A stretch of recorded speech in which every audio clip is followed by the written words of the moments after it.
VMware.com vBrownBag US edition.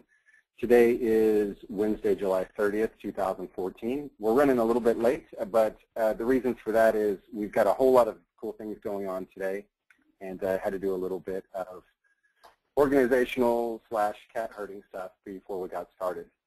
Am I showing my screen yet? No, I'm not. You'd think I'd never WebEx before or something. So welcome. My name is Damian Karlson. I'm 6footDad on Twitter.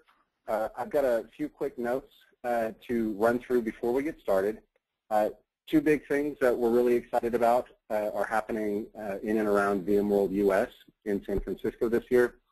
The first one is the VM Underground Opening Acts. That is a joint event put together by this podcast and the VM Underground folks.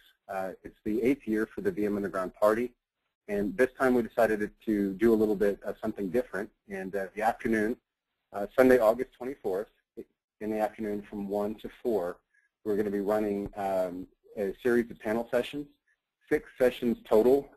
We're going to be running them 2 at a time, and they're going to be the panelists and moderators include folks such as Joe Onisick, Scott Lowe, Matt Vogt, Josh Atwell, Melissa Palmer, Pammer Schmidt, Jeremiah Dooley, and there's a whole lot more people on there. Those are just a few people that just immediately popped to the top of my head. But we've got a lot of folks that are very heavily engaged within the virtualization and related technology communities, and I think it's going to be awesome. We're doing that at City View at the Metreon. If you're familiar with the area, it's right across from the Moscone. It's the same building that has the City Target in it, but this event space is closer to the Moscone. It has a view of the gardens. It's got the downtown skyline view, both inside and an outside terrace, and I think it's going to be absolutely amazing. So we'll shut that down at 4. There is a little bit of a Vodgeball overlap if anyone is aware of that or participating. We'll do the VMworld Solutions Exchange welcome reception, and then at 8 p.m. the doors open for the VM Underground Party. So really stoked about that. I think it's going to be awesome. I've been very pleased to be involved with this, and seriously stoked about it. And then the rest of the week, the vBrownBag podcast has been doing something at a number of VMworlds. I think probably the past 2 VMworld US's and the past 2 VMworld Europe shows, as well as OpenStack Summit in Atlanta and also OpenStack in Paris later this year. We do a series of tech talks which are put on within the community space. It's a vBrownBag Live, something equivalent to a TED Talk type of format where we have folks come up and speak on a topic for 15 to 30 minutes, and we run those all day long during the conference. And those are usually pretty great. We've had a lot of very positive feedback from folks who say that they've gotten more technical information than what they've gotten from a 1-hour session, which I am really kind of pleased about that. But it should be awesome. If you go to professionalvmware.com, there is a link for vBrownBag Live. You can register if you'd like to speak and also see more details. And, of course, vmunderground.com for the opening acts and the party. Follow us on Twitter at vBrownBag, hashtag vBrownBag. Tonight's guests, we actually have a whole bunch of people. And let me run through them really quick. We have Angelo Luciani, myself, Damian, Geoff Wilmington, Josh Atwell, Melissa Palmer, Rob Nelson, Shawn Massey, and Tim Patterson. Brad Hedlund was originally scheduled but was unable to make the podcast. So we wanted to have these folks on to talk about the Virtual Design Master Challenge. Both Melissa, a gentleman by the name of Eric Wright, and Angelo Luciani run the Virtual Design Master. And the other folks here are they'd like to share their experiences, discuss it, etc. So I will stop talking, and I will turn it over first to Angelo to introduce himself, and we'll go from there. Hey, thanks, Damian. Thanks for the opportunity to get on the Brown Bag tonight. This is awesome.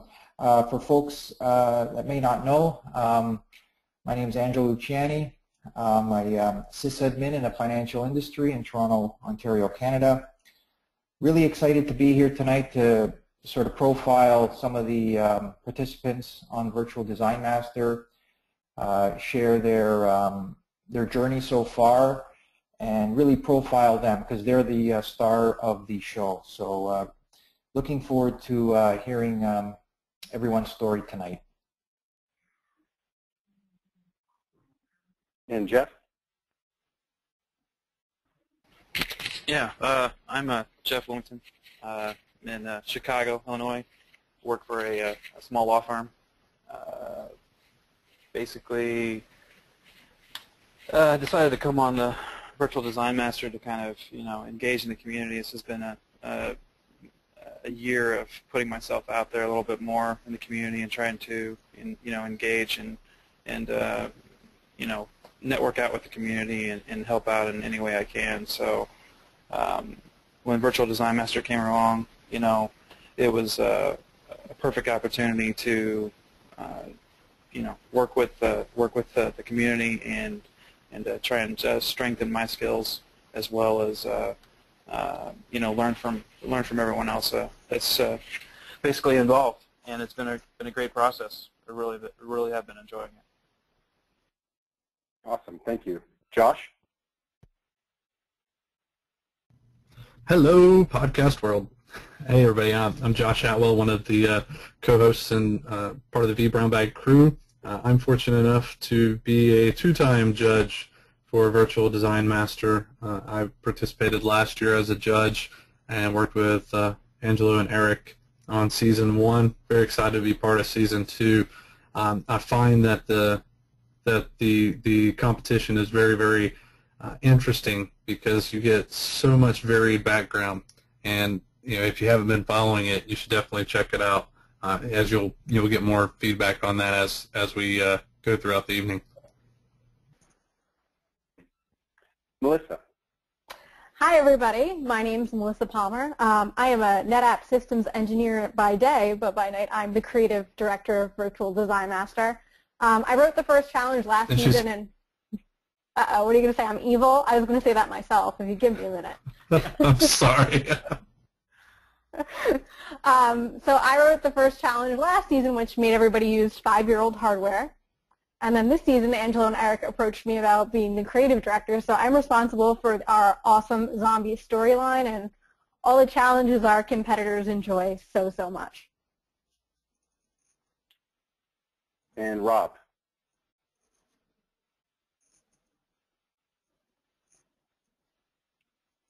My name is Rob Nelson. I'm with AT&T, and I work in operations every day. So I'm the guy who usually is cursing somebody who hands me a design, and when Virtual Design Master slots were open, I decided to apply, figure out what it looks like from the other side, and it's been a real challenge to take that other viewpoint, but it's been really exciting and very hopeful for me as well. Thank you. Shawn Massey? Hi, I'm Shawn Massey. I'm a systems administrator from in the Appleton, Wisconsin area. I work in the construction industry. I decided to go on Virtual Design Master because the one area I really don't have a lot of experience with was design. Prior to this, I had never written a formal design, so it's one of the areas I kind of wanted to round out in my skill set. I'm also a blogger. I blog primarily about VMware View and VDI. Thank you. Timothy Patterson?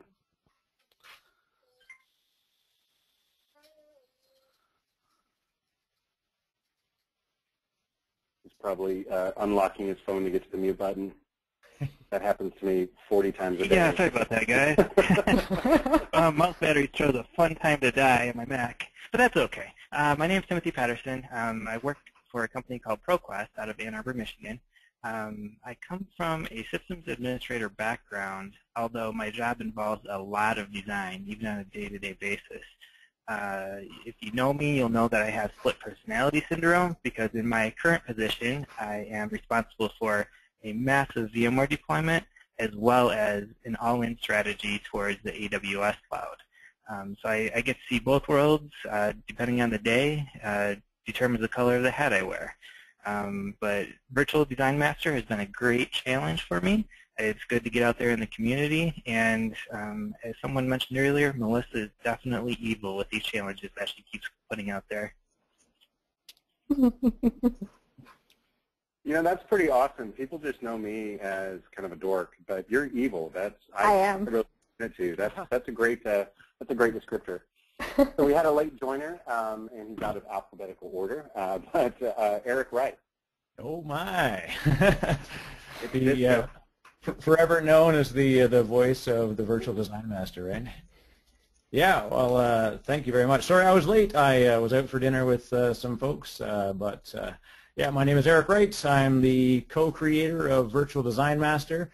And I'm well known only for blogging, as among the other things that I do. People know me as Disco Posse on Twitter, and I am most recently, I'm part of the reason why everybody's hating on the OpenStack Challenge right now, because I recently did an Introduction to OpenStack course for my friend at Pluralsight. And of course, you know, Damian and the crew, we've been vBrownBagging for a long time, so yeah, it's been great. I mean, holy heck, we've got everybody online here. This is actually pretty cool. It's like this is like a Virtual Design Master after hours. I love it. Yeah, absolutely. So, Melissa, you had mentioned something about a zombie story. Can you deep dive into that a bit? Yeah, sure. So the premise of Virtual Design Master is, unfortunately, the zombie apocalypse has been happening. I watched a lot of Walking Dead and other zombie things, so when I saw on Twitter last year Eric and Angelo were looking for a challenge, I don't know how I came up with it. I'm like, yeah, I think we should do something with zombies. So the whole premise that set up Virtual Design Master was that zombie apocalypse happened and all we could find was warehouses of 5-year-old hardware. So I've kind of gone with that storyline through Season 1 and now in Season 2. Unfortunately, we're not doing too well with the zombies, so we're evacuating the Earth and moving to the Moon and then Mars. Wow, so you've got the whole power problem. That's yes. interesting. Yes. So I wonder how your average Earthbound computer works in a low-gravity environment. It's working fine for now. Yeah. We have gravity generators in our data centers on the Moon and at Mars, so we're covered for that now. Awesome. And also, you know, with the whole zombie thing, how did you guys keep the power grid up? A lot of really dedicated humans that are left. We have a wealthy philanthropist modeled after Tony Stark who's been backing this whole thing for us, so he's had the resources to make sure we can keep some power and some level of communications going through all this. You know, that's really cool. I've actually read probably way more zombie books than your average human being should in a lifetime, and I've yet to run across that spin, although I imagine it's out there and I just haven't read it yet. Well, I think that's actually a good opportunity for us to reach out to Eaton to sponsor us for Season 3. Or APC. If anybody knows anybody that's in power generation, we'd love to bring you on for the next season. Yeah. All right. You know, Damian, yeah. if I could just jump in, when we got Melissa's storyline the first time, me and Eric, we just looked at each other and we said, whoa, this is awesome. Like we couldn't believe what was submitted, and you know, we took the opportunity right away to reach back out to her and try to connect. So it was a great way how this all kind of worked out. Just awesome. That is cool. So I guess no stretched clusters between the Moon and Mars, huh? Latency kind of sucks.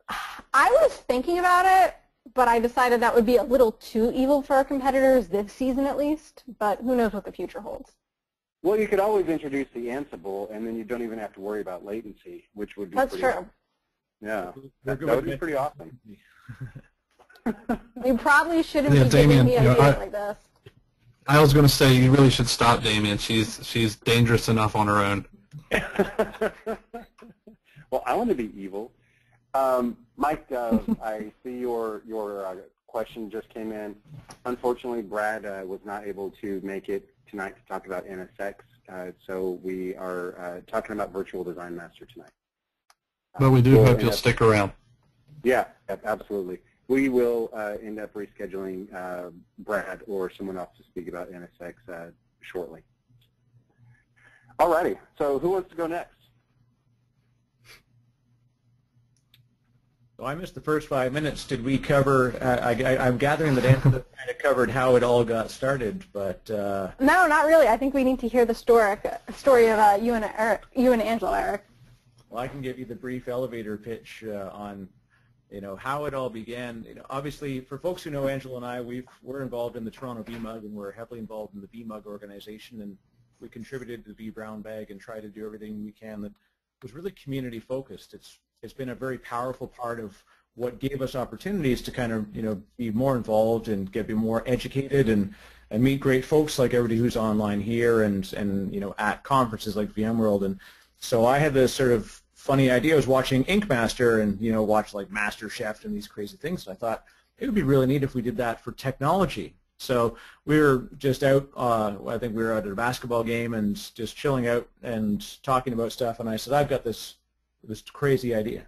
And he said, that is a crazy idea. And then as soon as he dropped me off, after an hour later, he texts me and says, yeah, we got to meet tomorrow for lunch because we got to make this thing happen. And it kind of came from this interesting idea, and the whole idea of it was to be very community focused. It was exactly to open up opportunities for folks that may not be VCDX candidates necessarily, or VCDX ready, but hey, maybe they are, and they just haven't had that voice, and we wanted to give folks that voice and give them that venue.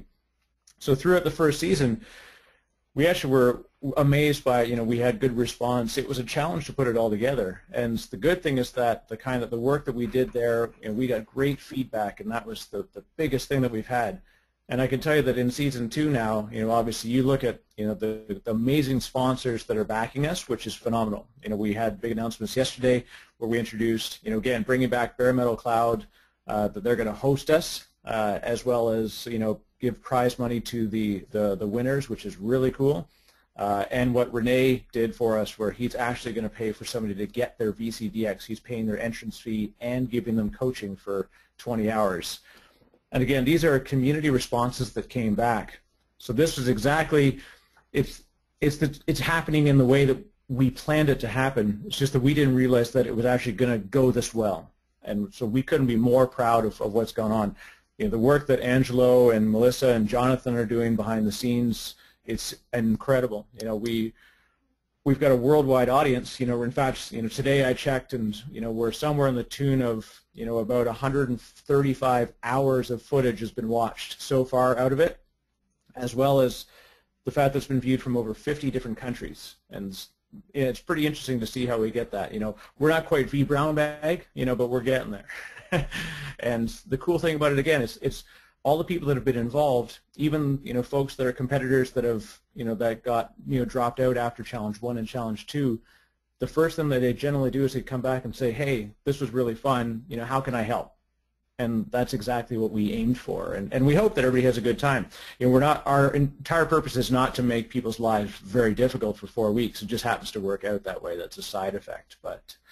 And we also eat our own dog food. That's a pretty cool thing. So behind the scenes, we're actually doing these crazy challenges. So we're not really asking people to do something that we know can't be done, but we're asking people to do something that we know is not going to be easy, and it's going to test them.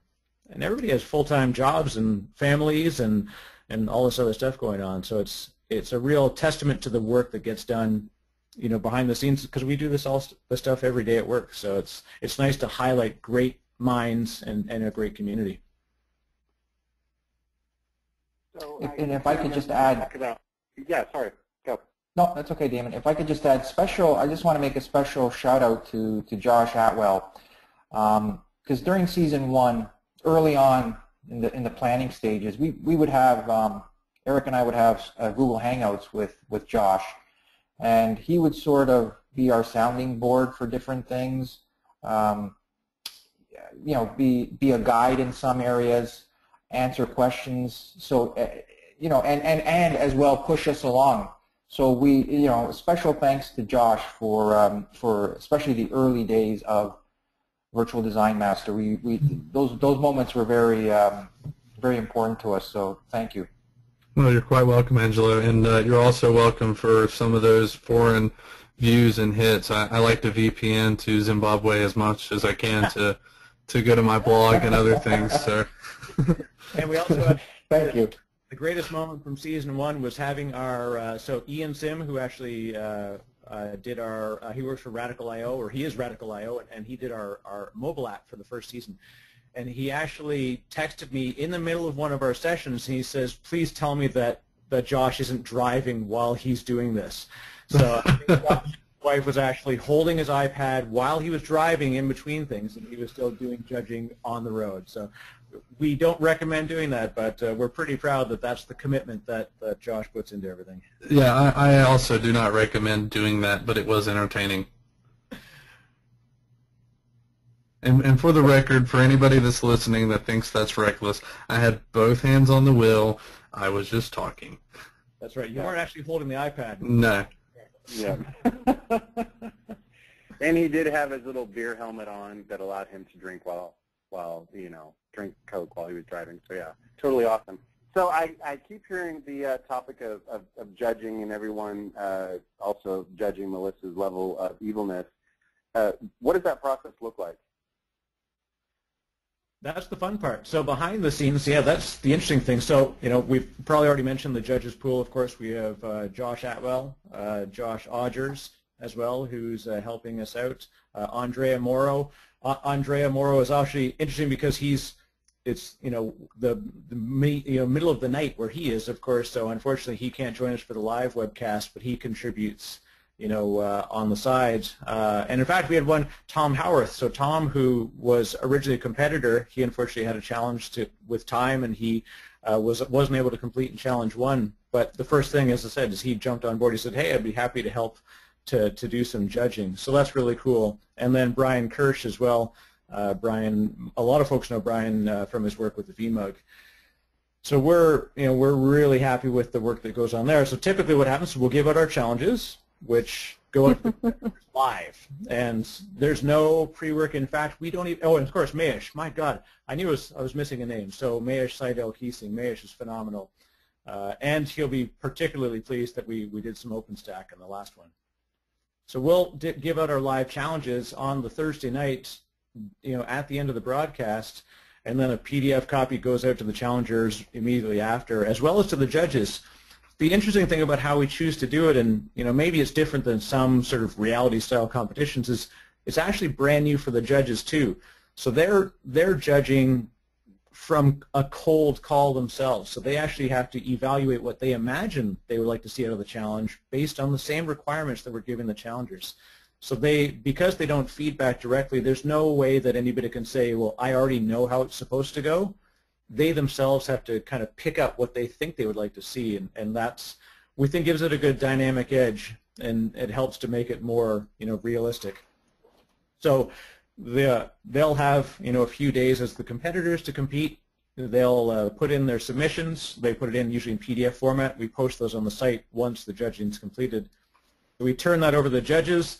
They go through, and they've got sort of a number of different criteria they use. It's depending on what the challenge is, it'll give a different set of results, and then they typically have to not necessarily grade people, but we have to say, like, unfortunately, people that maybe didn't quite hit the mark in the way that some of the others did, and that's how we choose the bottom folks, unfortunately, that have to go away.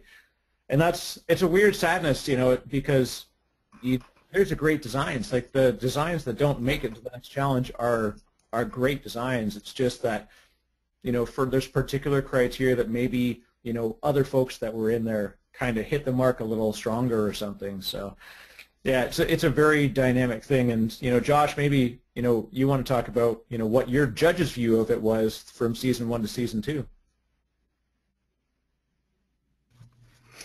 Yeah, you touch on something that I think is very interesting in Virtual Design Master, and it's that as judges we do kind of get stuck with the same, having to think within the same confines as the contestants. One thing that I've thoroughly enjoyed is that with every challenge, especially the first two are generally you have the broadest sample set of ideas and design, that you can really get a feel for the strengths and the backgrounds that people have. Some people will focus more on the network information, and they'll be lighter on storage, or they'll focus really heavy on the application stack, and they'll be light on infrastructure, or they'll focus on specifics and configuration for specific reasons, but they'll perhaps be light on their server design and what they have there. And it's really fun and interesting to see how people tackle the problem.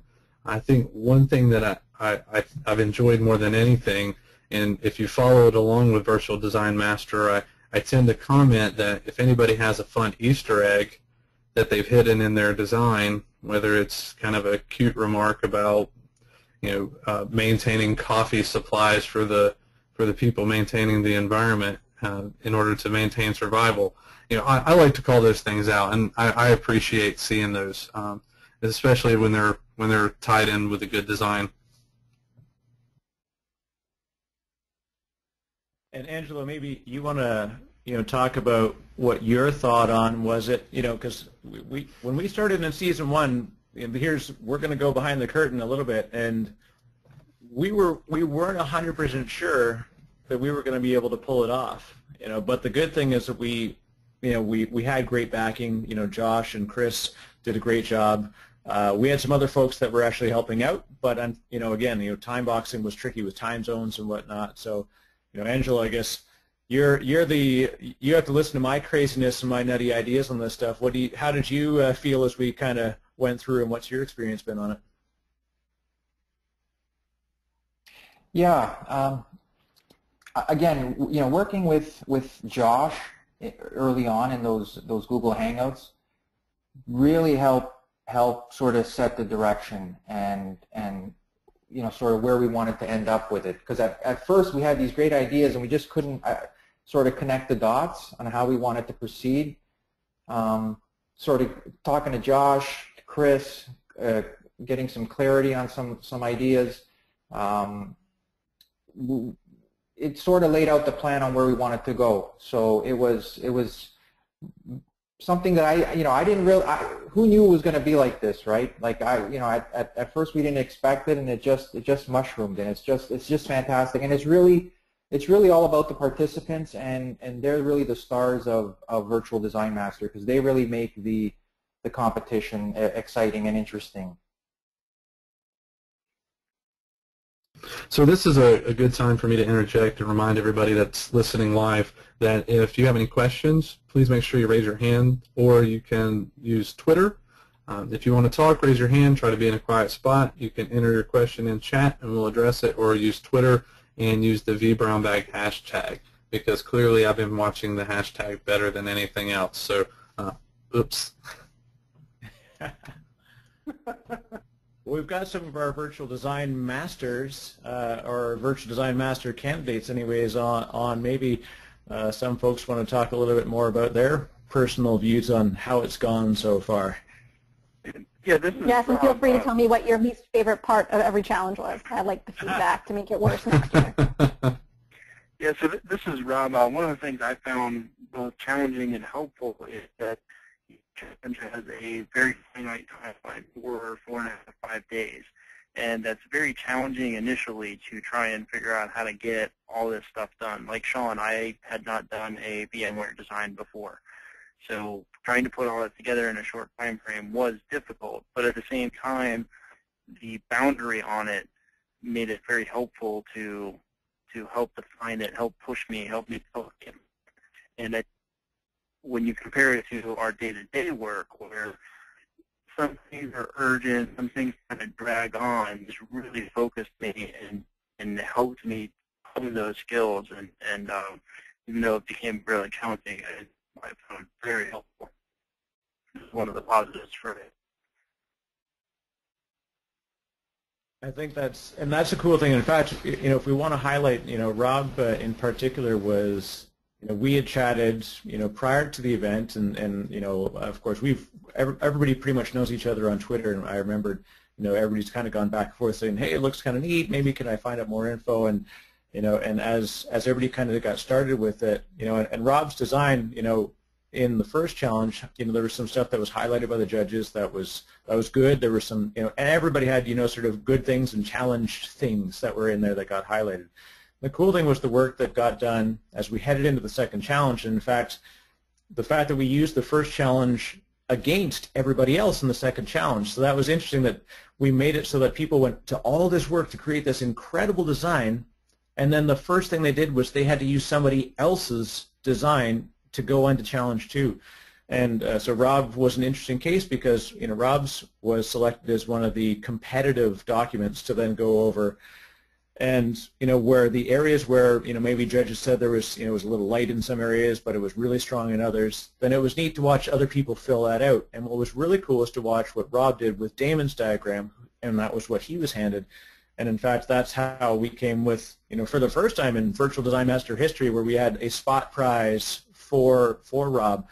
You know, and again, you know, talk about massive community. So Jason Langer, who came to us, approached us directly and said, "Hey, I love what you guys are doing," and he gave us an Amazon gift card as part of the prize pool. So that's going to be going to Rob as far as that. So to talk about the growth, you know, and you know, while 4 days and 5 days, like these are pretty nutty timelines, you know, Rob did a phenomenal job. All the folks did, but like I said, that was an interesting one. And you know, it's neat on our side. We think like, wow, it really came out great. And I know I've done it where I've had to deliver things where I think, oh, dear goodness, I don't know if this is going to take. And then they come back to you and say, wow, it looks great.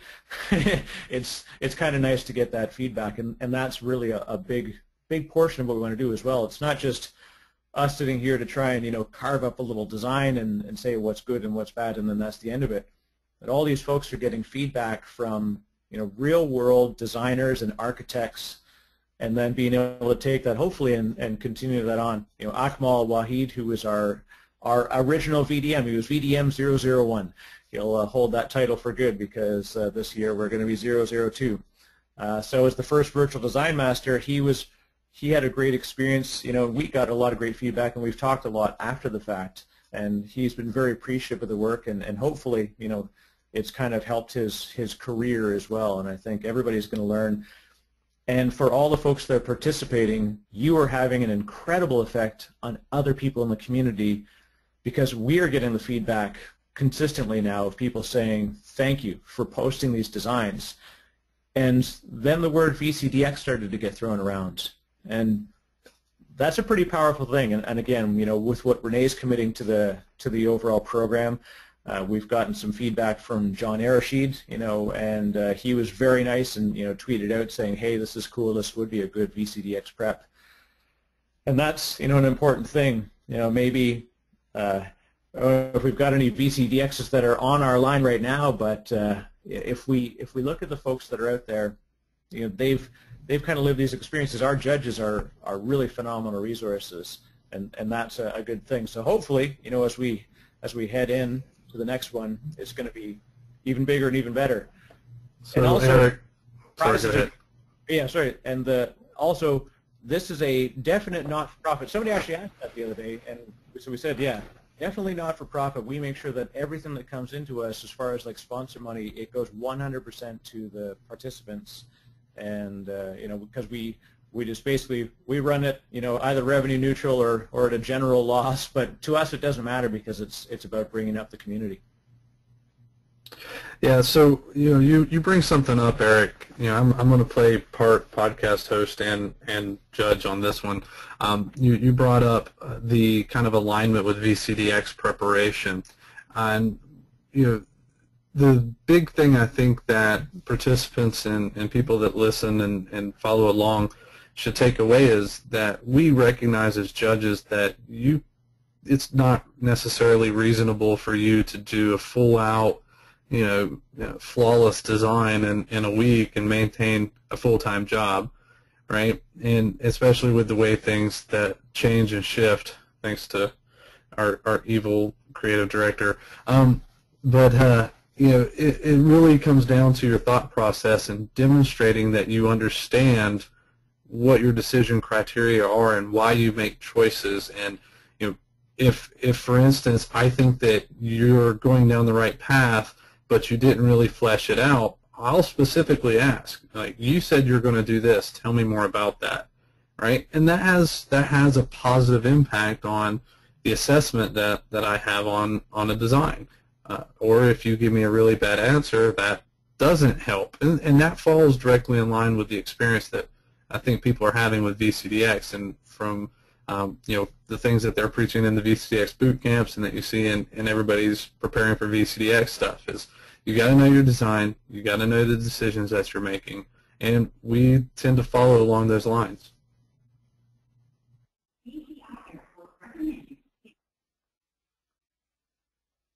So what's next for you guys? Is the competition still going on? Sorry, go ahead. What were you going to say? I was going to say, this is Tim. I just want to say that the other guys are definitely in line with the VCDX prep. As a participant, it has been a great exercise to have to sit down, force myself to go through the design process, force myself to go through the documentation process, and flesh things out. And then actually have to go through a mini defense each challenge. That's been a great warm-up for me. I plan on pursuing VCDX as soon as possible, but I've always kind of been afraid of the documentation part. And just going through the experience, it's really helped kind of rekindle that motivation for me. And it's been a great experience all the way around. But there are definitely time constraints.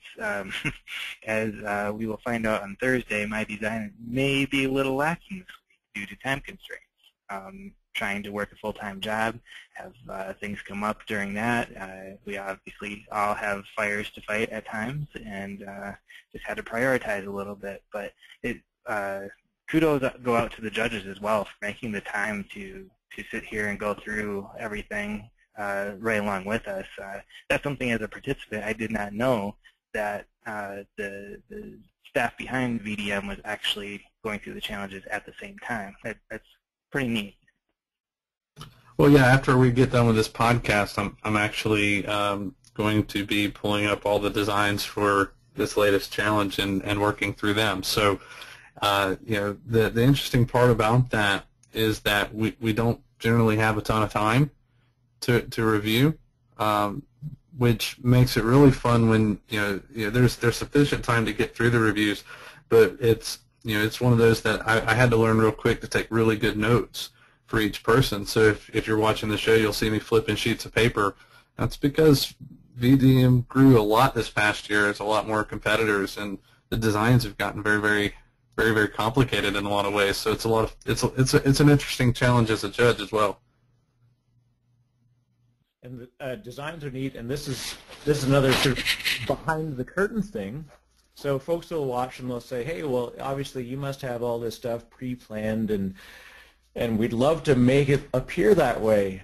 But what's really interesting about how we do the challenges, in fact, they're adaptive. We know what challenge 1 is fairly early on. Obviously, there's a lot of work that goes into planning that one out. We know what the sense of challenge 2 is going to be, but the difference is that it feeds off of challenge 1.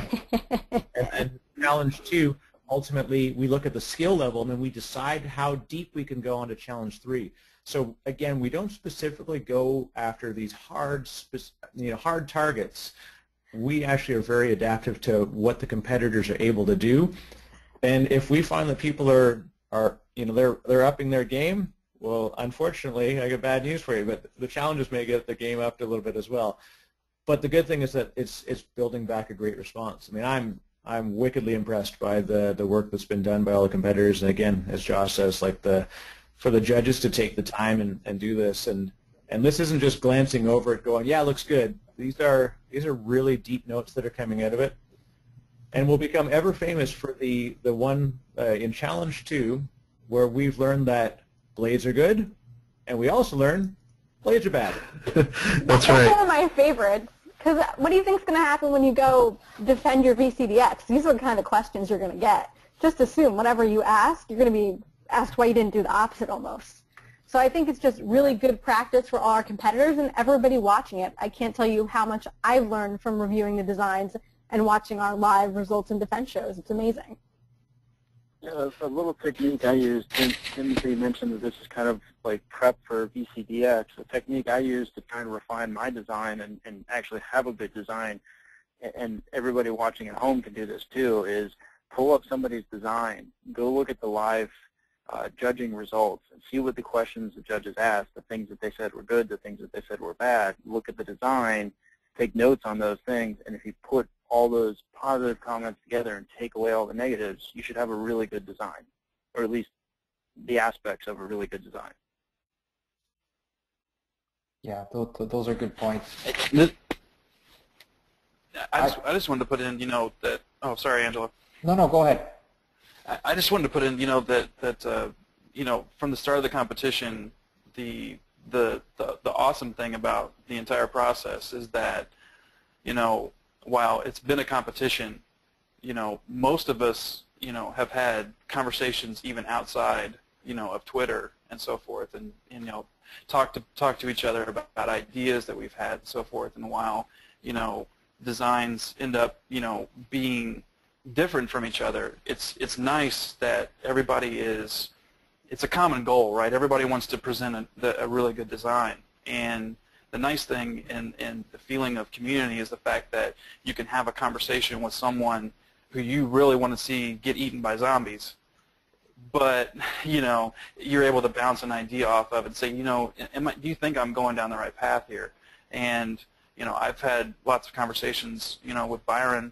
I know he and I have talked a few times on a couple of things, and it's been really nice because as in my current role, I've had to do a couple of designs, and outside of attending like VMUGs and things like that, there hasn't been a lot of people to bounce ideas off of. And I think what this competition has shown now is that there are other people out there that are in the same position that you're in, and even outside of the competition, we now have a lot of people now that you can have a conversation with and say, I'm working on this project, and am I going down the right path, or is this just not going to work? And I think in the spirit of the entire competition, I think that's what's going to come out of this, is that there's going to be some really, really strong community relationships, and people are going to be able to have that extra layer of help, or people to talk to make sure that that you're actually putting out quality work. And that's awesome to hear, Geoff, because that's one of our goals is building relationships through the community, and it sounds like you're well on your way, and so are the other guys. I mean, I see it on Twitter. Just following the hashtag Virtual Design Master, you can see even though it's a competition, you can see folks wanting to help each other, guide each other. So it's really encouraging. What I'd like to ask the participants is, what do they think about the 1 minute design defense? Do they feel put on the spot? Do they find it hard to kind of focus their message within that 1 minute? It's definitely challenging. It does put you on the spot, but at the same time, it's coming, so you are mentally prepared to give the best 1 minute speech possible. What you're not prepared for are the questions that the judges ask directly afterwards. Yeah, the 1 minute summary is a great practice for communicating, not just here at VDM, but also with your coworkers and your boss. If you need to pitch, most people after a few sentences start going into paragraphs, lose track. So trying to get that 1 minute summary is actually a really good skill to have. Yeah, and as a judge, I want to throw in. Oh, go ahead, Shawn. Sorry. It really makes you focus on what the high points of your design are.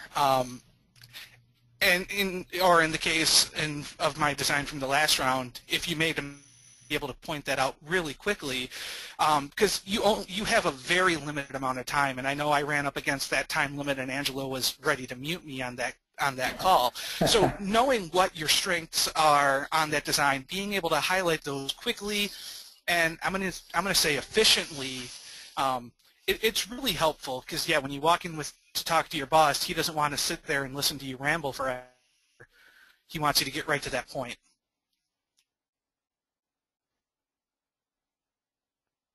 The good thing about this is it is exactly that.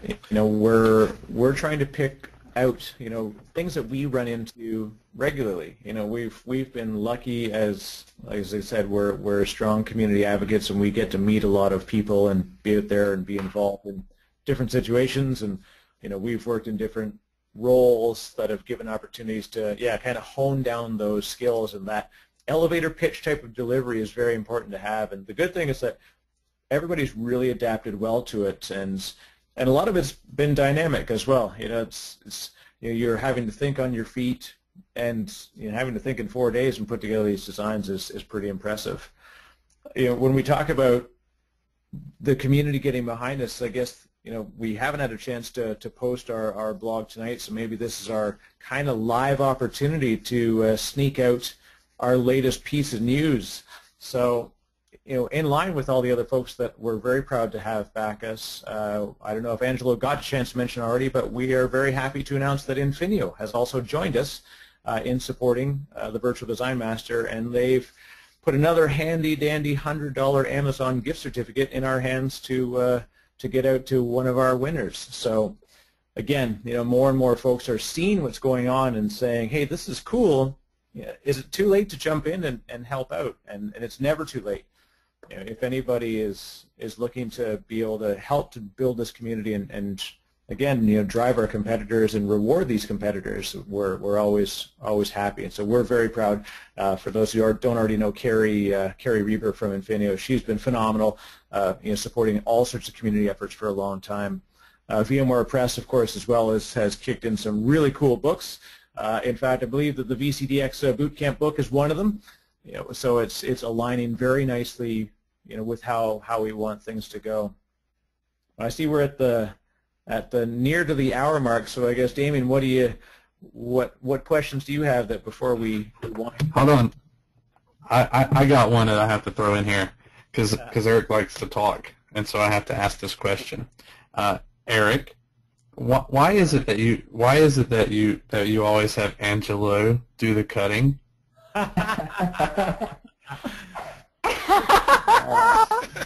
I knew as soon as we always say it's a Canadian thing because we never want to send anybody home. But you're both Canadian.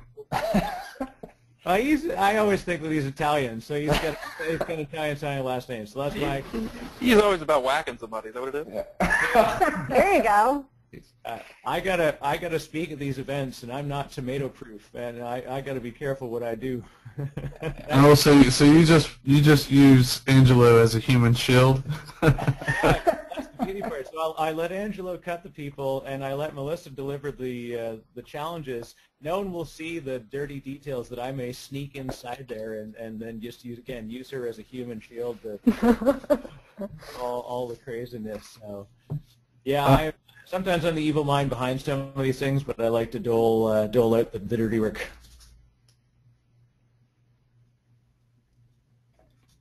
This is Damian again. I see that you guys have already done 2 challenges. There's a third one that you've done that I am assuming you haven't followed up on yet.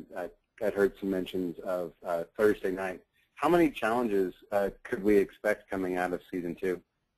There are 4. So tonight is Judgment Night, as well as throughout the day tomorrow. Then tomorrow night, live at 9:00 p.m. Eastern, we will have our competitors. In fact, we have everybody together. We tested the limits of Google Hangouts. So a little known fact: people wondered, why do you have Team 1 and Team 2, or Team Alpha and Team Beta as we had it this year? And it was for both a creative reason and also to answer a technical limitation that you can't have that many people in a Google Hangout. But Challenge 1, Challenge 2 have already been completed. We're in the throes of Challenge 3 right now. They've been submitted. So tomorrow will be the actual evaluation and defense, and then unfortunately we have to send some more folks home tomorrow. And then we will head in. They will get their new challenge. So challenge number 4 will come out tomorrow night, and in fact this one's going to be a little different. If you recall seeing the dates that were announced, they're actually going to have 2 weeks until the next live event. Now we're going to see how the split goes, so don't get all confident thinking you got 2 weeks to get your challenge done, because there's some interesting stuff that's going to come out along the way. And in fact, because we love twists and surprises at Virtual Design Master, maybe there's another little competition that may pop up that nobody was thinking about. So you're going to want to watch live tomorrow night, because it's going to be pretty cool to see how things are going to come together. And the good thing is, the way that we did the 4 challenges, again, a number of reasons. It's kind of it tackled 4 specific skills, and it came through in the first series as well. So the first was design, the second was protect, the third was orchestrate, and the fourth was deploy. So our 4th challenge last year was a live deployment into a bare metal cloud infrastructure. Eric, I think you should stop talking now. So the good thing is that we've got some new ideas for this year. So. And then he keeps talking. We don't want to give away too much. So hold on to your hats, kids. Yes, I would say that. If you guys think I'm evil now, I mean, wait till you say what you say tomorrow night. Yeah, I've noticed Melissa's laugh has gotten a lot more maniacal as the weeks have progressed. The power's been going to her head, it sounds like. Yeah, I wouldn't say that. I'm just looking forward to giving our competitors challenging and interesting things they wouldn't normally get to do. That's all. Which is her way of saying she enjoys being evil.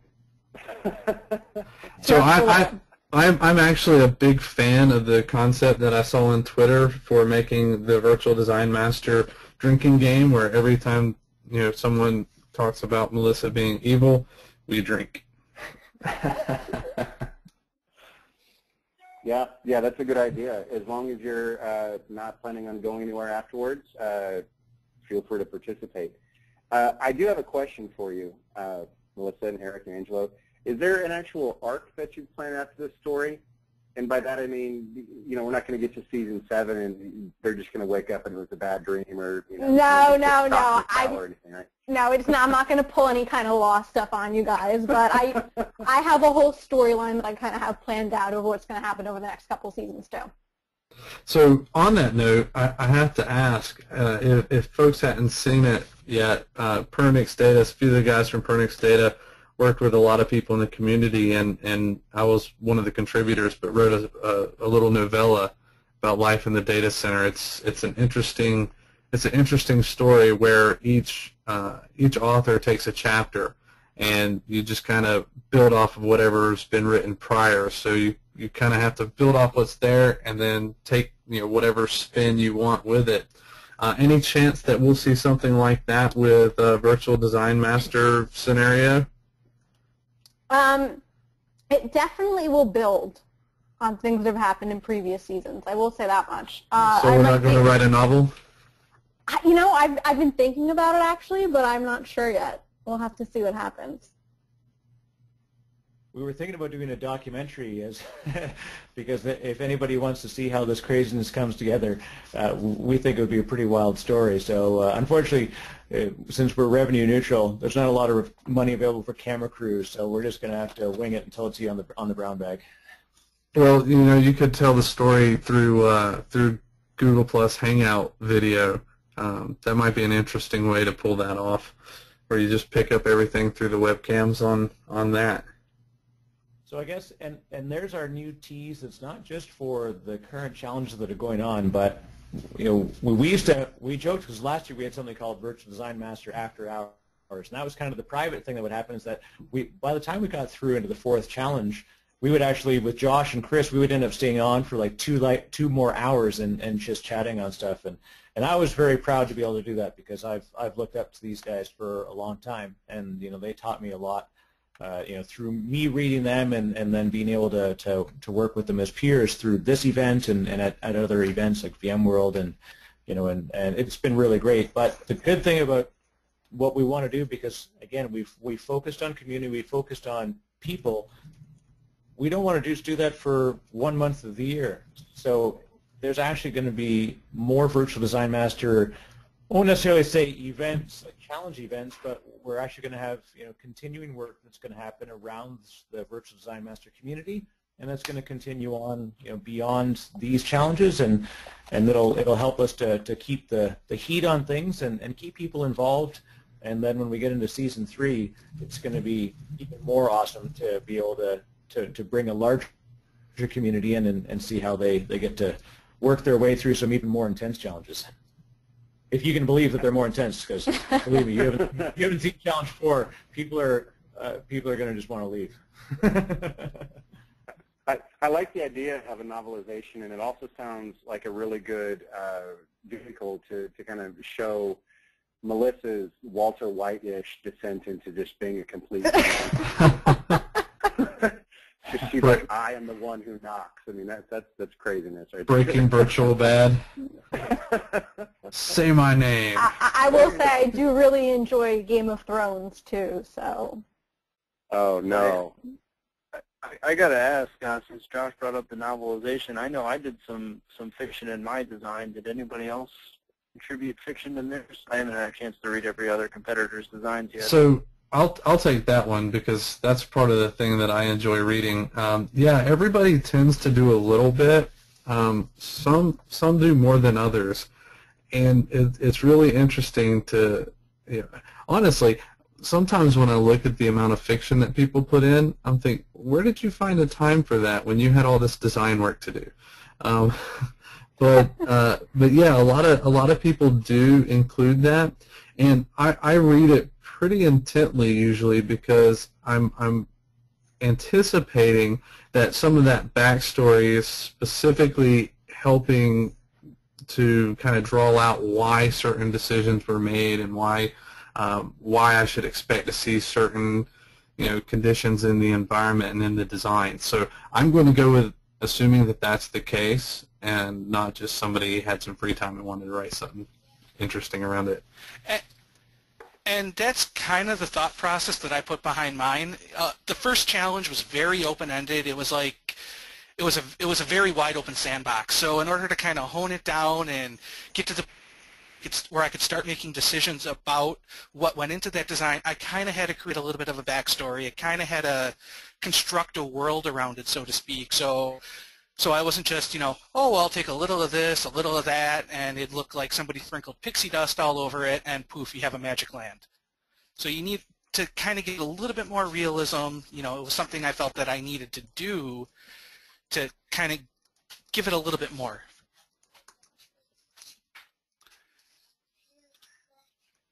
So Game of Thrones, does that mean at some point you're just going to be just randomly killing servers? And like the whole scene cut with this one hard drive clicking and the silence is like seriously brutal. Sorry, that was. Yeah, I was actually going to go with. I was going to go with the ending for the movie Moon, but I don't want to tell the ending because it's kind of a spoiler. So yeah, anybody who's listening to this, go see the movie Moon, and I just kind of want to see one of these seasons end like that. Okay, I'm going to have to do that now. You're going to regret that. I'm just a judge. I'm not going to regret it. It'll be okay. My workload doesn't change. We can change that too, And I'm shutting my mouth now. Evil, drink. Remember, I said we're adaptive, so you never know what may come out from previous things we just discussed. And one thing I'd like to encourage, viewers of Virtual Design Master to engage with the participants on Twitter. Using the hashtag Virtual Design Master. See where they are in their designs. See how how they're doing. Is there something that maybe they didn't think of, or some idea you might have after reading the challenge document? It's just it'd be fun to sort of participate in that from a distance in that kind of way. And Angela, that's a perfect lead-in. Myself, Rob Nelson, Byron Schaller, and Brian Kirsch tomorrow are going to be at the Indie VMUG doing a tech talk, kind of going through some of these same things. So if anybody's going to be there, feel free to see us there or talk with us afterward at the show. Yeah, and that's awesome. That's awesome. And one of the things, and I hope this doesn't sound corny or anything, but one of the things I'm really proud of is, and I don't know this for sure, but I bet that these 11 participants, I'm guessing they didn't know each other before they started, and now it sounds like they've all become friends, or they're getting more engaged on Twitter with each other. So that, they're meeting up at Indie VMUG, putting a panel together. I mean, these types of things. This is just awesome. It's just community at work, I always say Virtual Design Master is powered by the community, and it's just awesome to see. I think everybody liked what we talked about the first one. We said it's like the Breakfast Club of IT. Where we become very close friends, and we actually have, even on the participant side, and on the judges side, we've all sort of made fast friends amongst us by doing this and getting other exposure. Because now when you go to these next events, we have this sort of familiarity, and that's again we want to see not just one person move forward, but our goal is we want to see a lot of VCAPs. We want to see a lot of VCDXs come out of this stuff. That's what we want to do. We want to continue to connect people with experts and give them opportunities to learn and grow. Yeah, and VMworld is a great opportunity for us to all get together, connect, share, learn. So I'm looking forward to meeting everyone at VMworld this year. So this is going to be it's going to be great. Yeah, because the four of us, Angela, Eric, Melissa, and Jonathan, have never actually met each other in person before, all at the same time. So that should be interesting. That should be cool. I'm looking forward to that. And we've got 4 different voices, just proof that it's not just like me and some Tyler Durden personality. These are actually real people that we're not just paid actors. This is a real pretty cool group. Well, I guess as we do wind down, we do want to let people wind down for the evening. This has been really fun. Obviously, I could say my side. I'm going to say thank you to everybody for watching, for supporting, and Damian and the vBrownBag crew. Again, thank you for all the support you've given us to get the word out and share the story. It's been really cool. We're going to have some stuff that we do at VMworld around Tech Talks. Hopefully, we'll have a chance to give a 10-minute quickie, on the Virtual Design Master, and we've got Virtual Design Master competitors and organizers and judges that are giving Tech Talks there. So, we want to give back to everybody else where we can. I know that's my piece. I know Melissa, Angelo, I think Jonathan's on as well. You probably have some things you want to say before we shut her down. Yeah, I guess just thank you to everybody in the community who's become a part of this. If it's just whether you're competing or judging or just watching our replay or jumping in on a hashtag on Twitter, I don't think any of us expected this kind of reception, and we're having a blast, and we hope it's valuable to everybody else besides being a ton of fun dealing with zombies in your data center. Yeah, and I don't think you can say thank you enough. So thank you again, guys. Thank you, community. Thank you, vBrownBag. Thank you, Josh, for those chats on Google Hangout. We're really excited. We hope you guys are getting a lot out of this, and it doesn't end. I hope this doesn't end when the competition is over, but we continue throughout. So good luck to the folks that are still in it, and hope to see everyone at VMworld. Absolutely. Yeah. The community lounge is always a big place to meet folks over there at the vBrownBag Tech Talks. VM Underground in the opening acts are also a great place to meet people. Totally shameless self-promotion, which I'm totally cool with. So yeah, thanks everyone. I absolutely appreciate it, and especially appreciate the short notice on being able to come on the podcast. Mr. Atwell, do you have any closing comments? Nope, I need to go start my design, and I think Sharknado 2 is on. I can tell you, we don't have any sharks in the. Yeah, there's no sharks. Don't worry. No, I was throwing it out there for future competitions. Just saying. Okay. Yeah. I'll remember that. Or maybe zombies with frickin' lasers on their heads. That'd be cool. That would be. Yeah, absolutely. All right, everyone. Ooh, zombie sharks. Yeah, that'd be pretty awesome. All right, folks, thank you very much for your time. I absolutely appreciate it, and we will see you next week. Thank you. Thanks, everybody. Thank you. Thanks. Thank you.